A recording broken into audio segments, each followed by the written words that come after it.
4 faces, each 6 stories tall, gaze eastward from the summit of a granite mountain. Millions of people see them every year, take pictures, and then head home. But almost no one knows that behind the head of one of these faces, a room is hidden. Inside, a titanium safe holds a message for those who find these faces, millennia from now.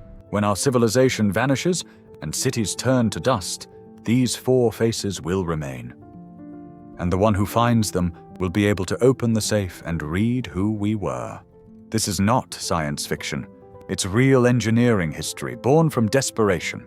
In the early 1920s, the state of South Dakota was a blank spot on the map. A young state with no industry, no universities, and not a single reason for any tourist to stray from the beaten path. State historian Dawn Robinson understood one simple thing. The only way to attract money was to create something people would travel across the country to see. His idea sounded insane, carving giant figures of Wild West heroes into the rocks. Robinson wrote to sculptor Gutzon Borglum, proposing his project. Borglum arrived, surveyed the cliffs, and declared the Western heroes too small. Borglum already had experience with mountains. Before this, he carved a giant relief on a rock face in Georgia. But that project ended in scandal. Borglum quarreled with his patrons and left, the work unfinished. He destroyed his models so no one could continue without him. His character was harder than granite. He was offered a second chance, a new mountain, a new state, and a scale that would dwarf all that came before. Figures of national stature were needed. Presidents. He chose 4. Washington because he founded the nation. Jefferson because he doubled its territory. Lincoln for saving it through civil war. Roosevelt for bringing it to the world stage. 4 faces and 4 distinct eras. Birth, growth, a trial, and finally power. In the summer of 1925, Borglum rode horseback across 3 mountains. He sought a rock with the right stone, the right light, and sufficient height. The 3rd mountain proved to be the one, 500 feet of granite wall facing southeast. The sun illuminated it most of the day, and the rock was dense and fine-grained. This granite erodes 2.5 centimeters in 10,000 years. Borglum found a wall that will stand for longer than any building on this planet. But the mountain held nothing.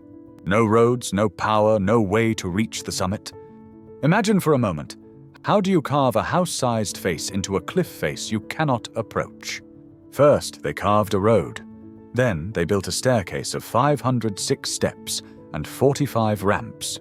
Climbing it is like scaling the roof of a 40-story building. Each morning, workers made this climb before their shift. Each evening, they descended back down. At the mountain's base, a village sprang up. Forges where drills dulled by granite thrice daily were reforged. Workshops, warehouses, and housing for workers arriving from across the state. The cable car was bringing tools, dynamite, and spare parts up to the summit. At first, it was designed for cargo only.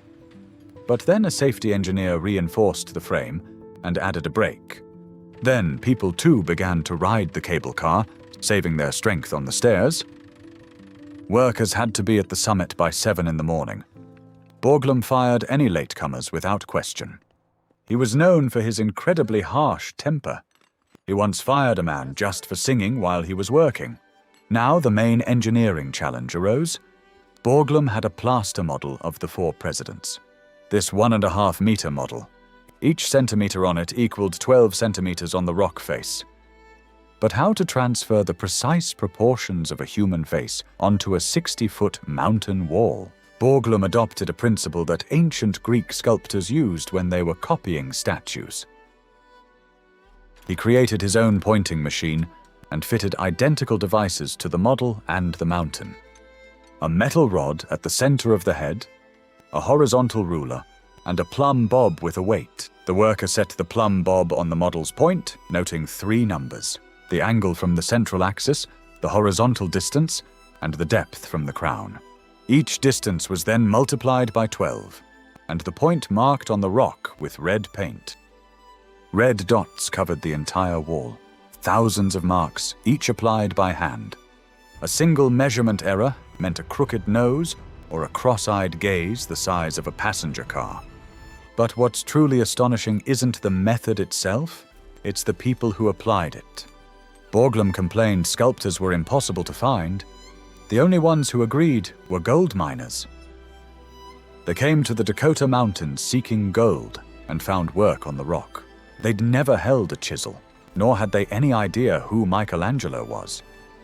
But they knew how to handle dynamite, and that proved to be enough. 90% of the mountain was carved away by explosives, 450,000 tons of rock. To grasp this scale, imagine a freight train that stretches for 150 kilometers. Miners learned to control the charges, leaving a smooth surface just 7 centimeters from the finished face. Dynamite sticks were cut into small pieces, up to 70 charges per blast. Twice each day, at noon and the end of shift, all left the rock, and the mountain trembled with explosions. Then the delicate work began. Workers drilled hundreds of holes in rows, like honeycombs in a hive. This technique, called honeycomb drilling, made the stone between holes so brittle, granite chunks could be broken off by hand. The final stage, polishing. Light hammers with 4 sharp teeth broke the surface to smoothness. The stone brightened, its surface gaining a texture resembling skin from a distance. If you're subscribed to the channel, you know we tell stories behind the facades of famous structures. If you're not yet, now is a great time to start. Each worker descended the cliff in a bosun's chair on a steel cable less than 1 centimeter thick. In his hands, he held a pneumatic drill, weighing 35 kilograms. Imagine this. You're hanging on a thin cable, 100 meters above the ground. In their hands, a heavy, vibrating tool. Below them, a vast abyss. Above, the sheer rock face, studded with dynamite. When the drill bit hit stone horizontally, the recoil pushed the man from the wall. He swayed over the void, one hand gripping his tool, the other clinging to the rope. On the mountaintop, crane operators sat, manually turning winches to raise and lower the men. Between them and the workers on the cliff stood the messenger boys. They were shouting commands up and down because no other link existed. Sometimes the wind blew words away, and the crane operator couldn't hear when to stop. If the crane operator spun too fast, the man below was dragged face first along the granite wall. In winter, temperatures plunged so low, ice coated the cables, and fingers lost all feeling. In summer, the rock baked in the sun, forcing work to the cooler mornings and evenings. When it rained, they stopped work because wet granite became slippery as glass.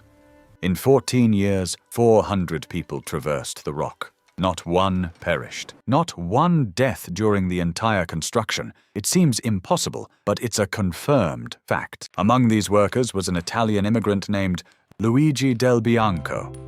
Unlike the miners, he received a classical sculptor's education. Borglum called him the project's only master, who understood stone's language. Del Bianco gave the president's faces expressiveness. He was appointed chief carver. But when a book on the construction's history was published decades later, his name was absent. 416 pages, and not one mention of the man who carved the faces.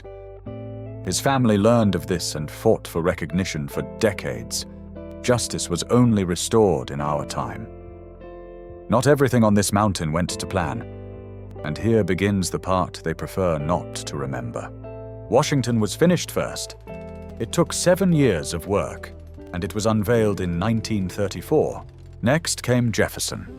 They began carving it to the left of Washington. 1.5 years of explosions, thousands of hours of miners on cables. The face was visible, but then it turned out the rock on this side was fractured from within. The granite crumbled. Cracks ran deep into the mountain. To continue meant risking a collapse.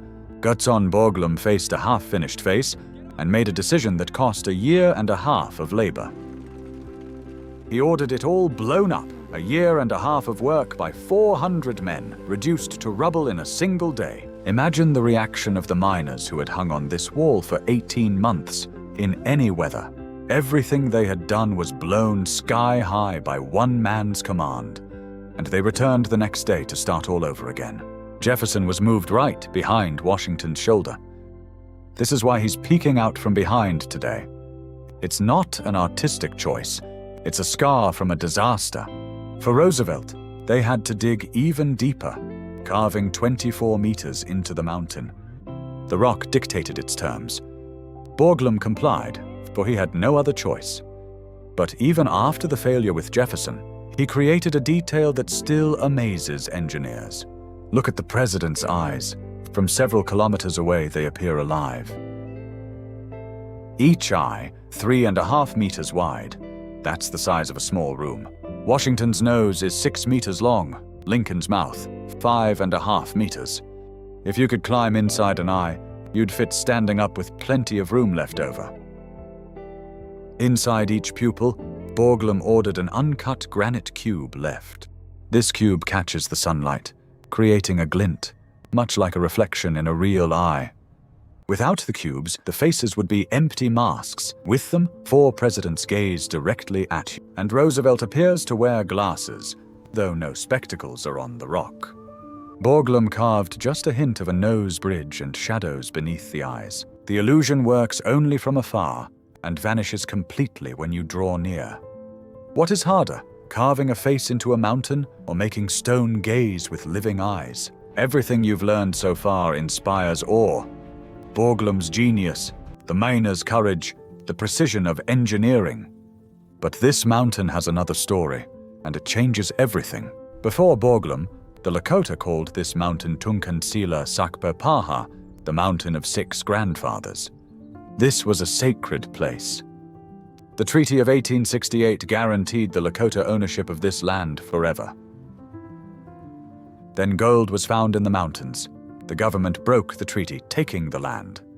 The very gold miners who carved presidential faces came here for this very gold. The sacred mountain became a quarry. The quarry became a monument, and the people who held it sacred lost everything. And here's what happened next.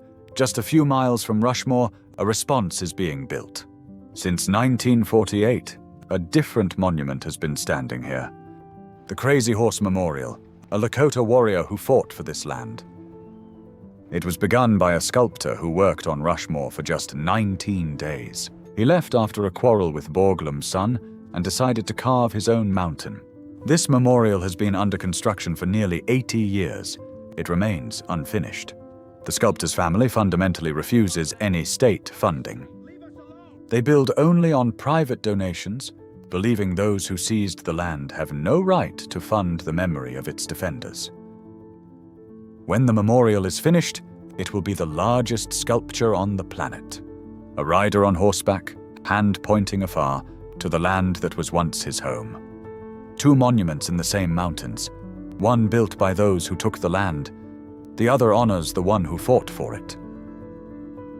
But let's return to Rushmore, for the most hidden is yet to come.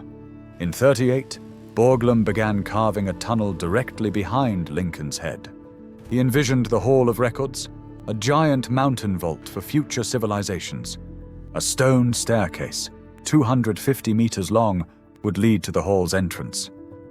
Above the 6-meter door, a bronze eagle with 12-meter wings would loom. Inside, a hall 30 meters long would hold cabinets with copies of the nation's key documents. But the vision ran deeper than archives. Borglum feared not destruction, he feared oblivion. He wrote that civilizations devour each other. Each forgets the last, as one shadow erases another. He wanted those who found the faces in thousands of years to know why we carved them. Workers managed to carve a tunnel 20 meters long, a ceiling 10 meters high. Traces of dynamite charges can still be seen on the walls. Unfinished work, frozen in stone. The Congress ordered Borglum to halt and finish the faces first. In March of 1941, Borglum died. He was 73. His son, named Lincoln, and that's a coincidence not by design, tried to finish the project. But months later, war engulfed the world, and funds shifted to armaments. Congress declared the monument complete, though it was meant to show presidents carved to the waist. The Hall of Records remained an empty tunnel, For 57 years, it was forgotten. In 1998, 4 Borglum generations met at the tunnel entrance. 16 porcelain enamel tablets were carefully placed inside a teakwood box. On the plaques, the text of the nation's founding documents and the story of why these faces were carved. The box went in a titanium vault. The vault went in the tunnel floor, a 540-kilogram granite slab with Borglum's words etched on top. He asked these faces be carved close to the sky so descendants know who we were. And pray that the records survive the wind and rain. The hall is closed forever. Not tourists, officials, or scientists are allowed inside. In 2009, activists climbed the mountain and hung a banner on the president's faces. Following this incident, security was tightened permanently. Even high-ranking officials can no longer ascend to the entrance. The tunnel stands empty and silent. Inside it, a titanium safe lies, unseen for all our lifetimes. This room isn't for us. It's for the ones who will come after. Tell us in the comments, what message would you leave for those who find our planet in 10,000 years? Mount Rushmore's granite will endure when all skyscrapers crumble.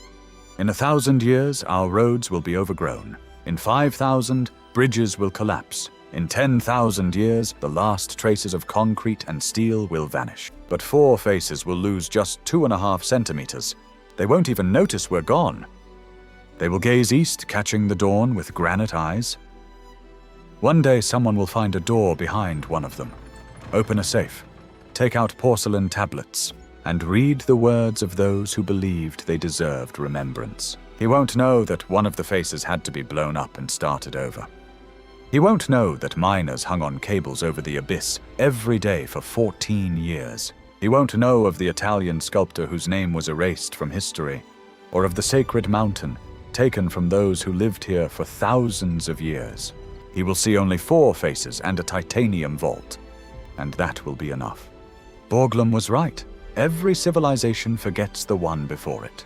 But perhaps true memory isn't in stone.